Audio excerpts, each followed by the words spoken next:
Tarehe 29 tuna jambo letu Tanzania nzima, lakini wametokeza watu wasiofaa, wasio na maadili, wasiojua nchi inaenda wapi. Kwenye wilaya yetu imetamkwa kwamba nao watakuwepo hao wavuruga amani ili uchaguzi wetu usiende vizuri. Na ndio lengo ya vijana kuja kutamka hapa neno lao. Machinga tuko tayari kuandamana, tuko tayari kupambana katika shughuli za kiuchumi, tujiletee maendeleo yetu binafsi na maendeleo ya nchi kwa ujumla. Tarehe 29 sisi bodaboda ni kundi ambalo wamekuwa akisi kwamba sisi sio wapiga kura. Tarehe 29 tunaenda kupiga kura. Na baada ya kupiga kura, tutakachokifanya ni kurudi sisi kura vichwa buku buku. Biashara sijui ya maandamano hatujui. Sisi bodaboda kwa ndani ya maandamano hatupo. Asanteni sana. Kwa ndugu zanguni, tusikubali kutumika sisi kama vijana wanaotaka maandamano. Kuna mataifa ambao waliozoea kwenda kufanya maandamano, sio taifa la Tanzania. Asanteni sana. Oktoba 29 tunakwenda kutiki. Tukaongezea kwamba tunakwenda kutiki kwa kishindo. Moja kwa moja. Kwa sababu hatuwezi kuingilia ugomvi ambao hatujui maana yake ni nini. Kweli baba. Ukiingilia ugomvi ambao hujui maana yake ni nini, utakuwa ni mbuzi wa kafara. Sisi hatuwezi kuwa kafara. Ndugu zangu wanaotuhamasisha kufanya maandamano hawako nchini. Hawa watu wako nje ya nchi, wanatumia mitandao ya kijamii kutuhamasisha. Leo tutakapoingia mitaani na kupata madhara, wao watakaa wakicheka na kukuna vitambi kwenye mataifa ya watu wengine.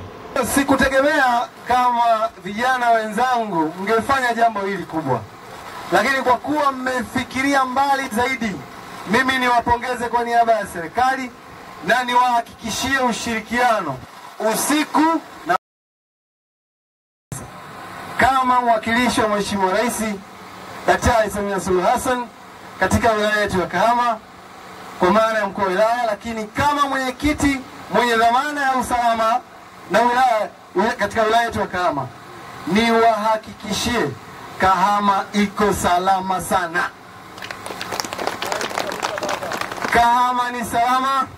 Vyombo vyote vya ulinzi na usalama ngazi ya mkoa wetu, na naamini mmemwona mheshimiwa wetu mkuu wa mkoa Mheshimiwa Mboni Mwita siku kadhaa zilizopita alifanya press akiwahakikishia Wanashinyanga kama mwenyekiti wa kamati ya usalama, ulinzi na usalama ya mkoa kwamba Shinyanga ni salama. Nami kama msaidizi wake niko mbele yenu kuwahakikishia Kahama ni salama sana. Sasa kwa yule ambaye ana nia ya kwenda magereza, tunamkaribisha. Na mimi siku hiyo kwa ushirikiano ambao bodaboda watanipa, kuna bodaboda 100 ambao wamejitolea kushirikiana na sisi kwa maana ya kamati ya ulinzi na usalama kuhakikisha amani na utulivu katika himaya hii. Kwa hiyo yeyote ambaye atahisi eneo analoishi, eneo analokaa kuna jambo lolote lisilo la kawaida, ninaomba haraka mtoe taarifa. Niwahakikishie kwa mara nyingine kama ni mjitokeze kwa wingi, kila mmoja kwenye eneo lake, anayetoka eneo la biashara, anayetoka nyumbani, anayetoka wapi, ahakikishe anakwenda kupiga kura bila kuwa na wasiwasi wowote. Na mwisho kabisa, nitoe wito kwa vijana wenzangu ambao hawajafika hapa, lakini naamini kupitia vyombo vya habari taarifa hizo utazipata. Kahama si sehemu salama kwa yoyote ambaye anadhani anaweza akajikuna akiwa barabarani. Kahama si salama sana kwa mtu ambaye anadhani anaweza akajikuna akiwa barabarani katika dhana ya kuhakikisha wananchi wengine wanaathirika na maamuzi yao ya kwenda kupiga kura.